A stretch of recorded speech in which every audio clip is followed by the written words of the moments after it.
Hello friends, so in today's video we are going to make bhature, which is an Indian recipe. You will serve it with chole. So without wasting time, let's get started.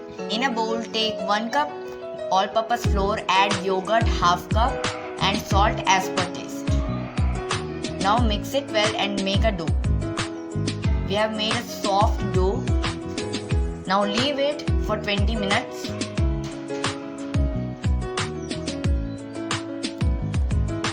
So 20 minutes is over. Now divide it into small balls.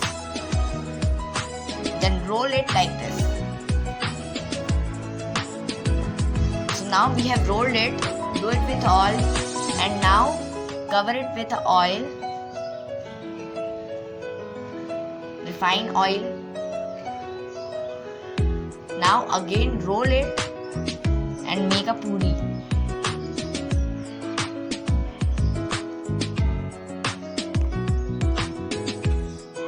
So now we have rolled it and now heat a pan in a medium flame and deep fry it. You should fry it by tapping it again and again.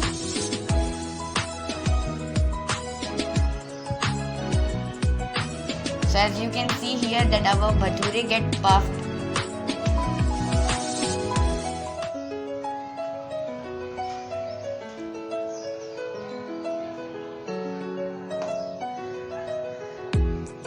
So now our bhature is done. Serve it with chole and I hope you like it.